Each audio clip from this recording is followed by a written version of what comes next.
Greetings, everyone. Good evening on, I guess it is now Friday, the 12th of May at 1:01 a.m. I'm a minute late. Something happened. My camera shut down, so I more or less had to reboot. I see I have one person watching. This is going to be interesting, I think. I shared the fact that I would be doing this video at 1 a.m. Eastern Standard or Eastern Daylight Saving. I don't even know what we're in right now. If it's Eastern, I know it's Eastern time, but I don't know if it's Daylight Savings or Standard. There's no Candy the Wonder Pup tonight. She usually comes into my videos, but no. We crated her when we house trained her, and she still goes into her crate to sleep. But the door is always open, but this time I've closed it, which we do when we have people come to the house who aren't comfortable with dogs. I'm digressing and I apologize. But I was saying I shared that I'd be doing this on Reddit, and that post already generated, I don't know, at least 7 or 8 replies. And I think pretty much, I think all of them, more or less, I would characterize the tone as being aggressive and as basically somewhat intimidating, seeking, shut up, to put it bluntly, just telling me, shut up. You have no business talking about this. This is the world we live in, and that's what I'm going to be talking about. Now, when we talk about the transgender issue, or however you want to frame it, if you're opposed in any way to the way it's manifesting itself in the public discourse, we are in, and that's my view, we're in tough. We're in very tough. Now, why would an individual be opposed? Why be against transgenderism? Isn't it just about being inclusive and affirming and tolerant and all the? And typically, that's the way it's framed, in a very positive manner. And so, by defining the debate in that fashion, it means that anyone who's opposed, if being in favor of it bespeaks tolerance, then if you're opposed to it, that inherently means you're intolerant. If it's affirming, then if being in favor means you're affirming, then being against it means you're not affirming. And this is the way the debate is defined in the public square. And so it makes it tough for individuals such as myself who are opposed to it. And I'll cite my reasons for that which I'm opposed to. We'll take a look at the issue of women, girls in sports. Women had to fight for a long time to get equal recognition, equal funding, things of this nature for their athletics, at varying levels, at the high school level, at the public school level, at the university level. In the professional ranks, women are still, I would say, far from being on an equal bar to their male counterparts. And now what's happening is, as we've seen, I don't know individual names, but there's a swimming competition where famously won by a biological male, denying a biological woman who's dedicated her life a spot on the podium, denying her a gold medal. I think it goes without saying that a biological male, by virtue of their genetics and their biology, has a competitive advantage over women. There's another story about an individual, 30-ish years of age, identifies as female, who won a skateboarding competition against children as young as 12 years of age. And I'm talking about a biological male competing against biological females. And we're supposed to affirm this. And my empathy is with the girls in this situation. There have been situations, you can look it up, where in what are supposed to be, designated as female facilities, there have been assaults have taken place by biological males. There's a reason why we have delineated between male and female. And now the lines, I would say by design, are blurring. And a lot of this seems to be centered on feelings and subjective feelings and how an individual feels. Well, again, my empathy is toward the feelings of that girl who isn't comfortable sharing a washroom, and thinking that an individual with a penis and testicles will be allowed, that it's acceptable for them to come in. That I have empathy for that individual, and those individuals exist. My tolerance, I'm not intolerant to that individual's feelings about her safety and security. But again, because the debate is being defined, and when you watch the media, if you listen to government officials, they're going along with this. And ultimately, I see it as a divide, and it's the classic strategy of divide and conquer. And we're seeing it in respects other than sexuality and gender issues. We're being divided and categorized into, it's your race, it's your religion, it's your sexuality, it's your gender, it's a box full of things to subcategorize the human race.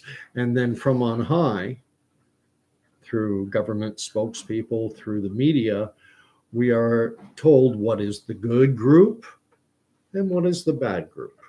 And the bad group is hateful, intolerant, ignorant. And so no one wants to identify and because that's what's coming down from on high, people tend to typically, well, I don't want to be with the hateful, intolerant, and ignorant crowd, so I guess I'll go along with the narrative. I will go along with we had in the United States, a Supreme Court justice nominee was asked a very simple question. Can you define what a woman is? And this woman, who was ultimately confirmed as a Supreme Court justice, she said she couldn't answer the question. She wasn't qualified to answer the question.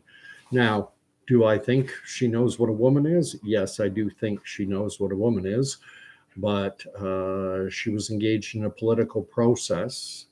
That's how we Canadians pronounce it, process, not process, but she was engaged in a political process. And the reality of the politics in today's world, she made the wise choice. If she answered that, well, a woman can give birth, a woman can, breastfeed, a woman has a vagina. If she answered a woman has XX chromosomes as opposed to a male, which is XY, just standard, simple, factual, reality-based biology. In today's world, though, objective biological reality takes a back seat, is ignored, and all that matters is an individual's subjective feelings. So the question I put up as the title of this, how do we confront this? And I don't think we have to be confrontational.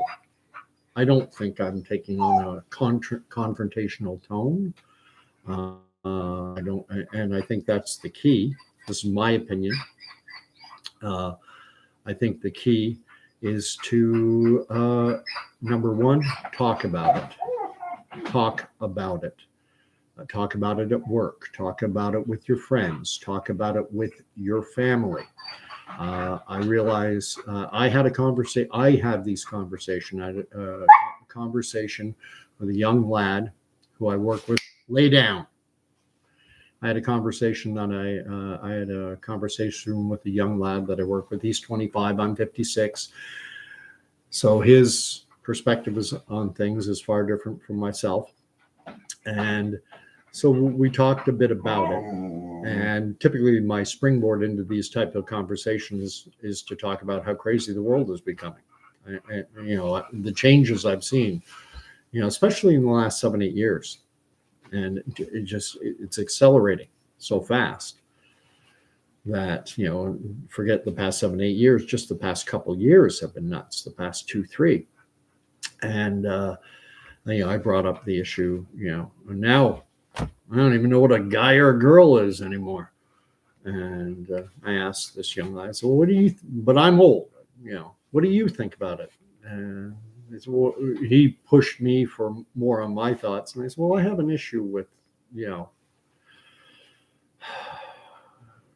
washroom facilities, locker room facilities being shared. I have an issue with men being allowed to compete in women's sports because they have enormous, you know, biological, genetic advantages. Da, da, da, da, da. I said, but what, you know, I'm an old guy. What do you think? And he said, well, you know, I don't understand it well enough. There seems to be science and expert opinion that I don't understand it well enough. So I just kind of, he said, I just kind of back out of it.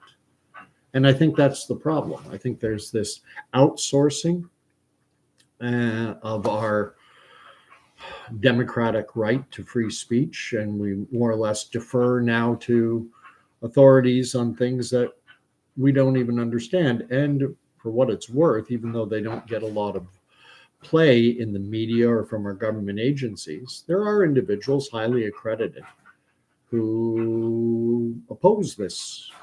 I refer to it as it's an agenda. That's my view. It's Marxist at its core, with heavy leaning on the way that Mao Zedong brought about the overhaul of Chinese society back, I think it was the 1940s, 50s. I think they referred to it at that time. It was the Great Leap Forward. That was the agenda. You know, words are important because, oh, it's a leap forward. Well, you don't want to go backward. And yet, here in the Western world, I would ask, do we view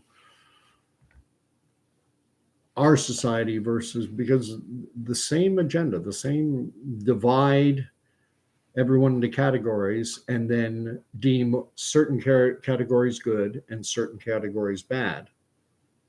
And look where it led the Chinese. Look where it led that society. And now most will be aware that China has this social credit system.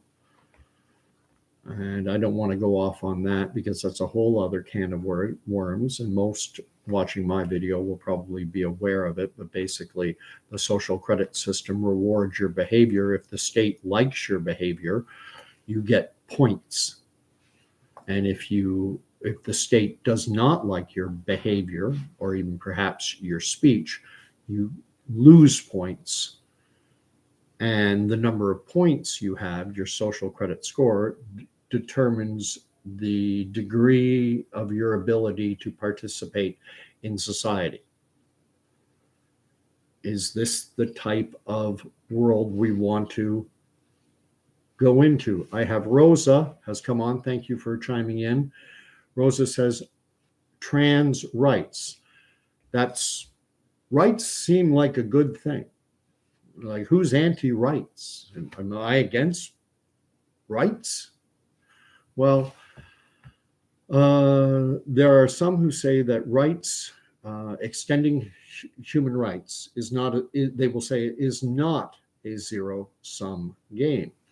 And perhaps that can be true, but in this case, I do see it as something of a zero-sum game.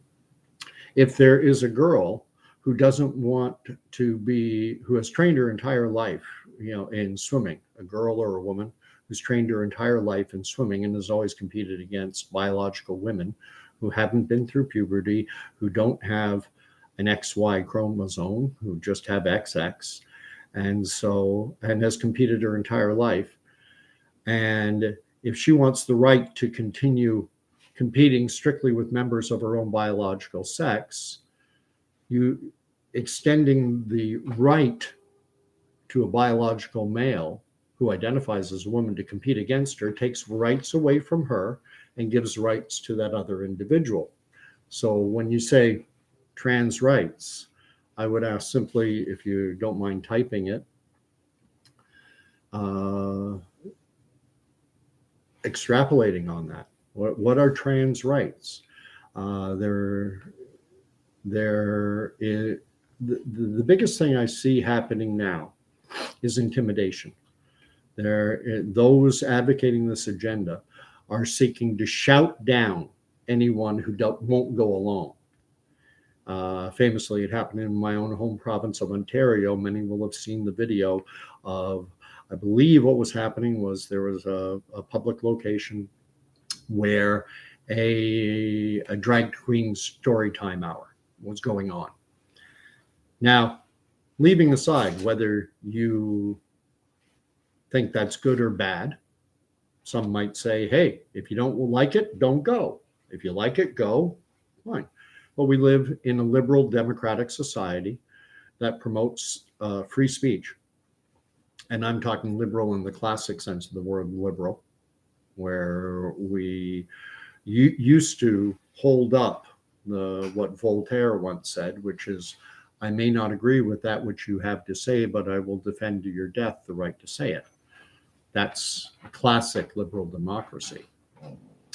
And so there was an individual outside this event simply holding a sign like a sandwich board. I don't think it was front and back. I just think he had it around, a little cord around it, a little piece of Bristol board, whatever.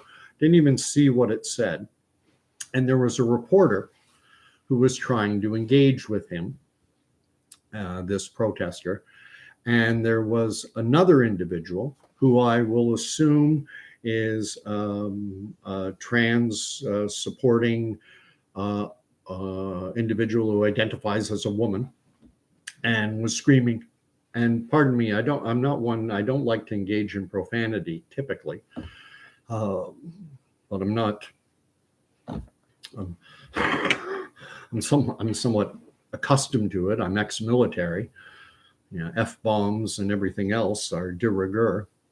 So this individual, and again, pardon the profanity, was yelling, fuck you, fuck you, fuck, and just at the top of his lungs, trying to shut down debate. He didn't want this man to have a voice. In a liberal democratic society, that's classic brown shirt type activity, trying to shout down and intimidate anyone who doesn't have a view that accords with your own. That's one example. And actually, in that instance, there were police there. Here's a man being verbally assaulted. They did nothing. And then eventually, this trans activist individual identifying as a woman physically assaulted this gentleman who was just standing there. At least at that point, the police jumped in. But according to the reporting, no charges were laid. Now let's talk about the rights of kids in Winnipeg, in the province of Manitoba, capital city of Winnipeg, largest city in Manitoba. That the school board in Winnipeg has banned anything to do with Mother's Day or Father's Day. I think you don't even have to be that old to remember kids going to school and making Mother's Day cards, Father's Day's cards, and pictures for mom on Mother's Day. Well, that's not happening in Winnipeg anymore because certain individuals don't like it, and the majority viewpoint be damned. Likewise, there was a Toronto school, and they put up a sign, a Toronto school. I'm just bringing up the article now. It's in cable. This was Cable Pulse 24, which is a Bell Media Enterprises company. And so it was Q Beach Junior Public School on Kippen Davie Avenue, 101 Kippen Davie Avenue.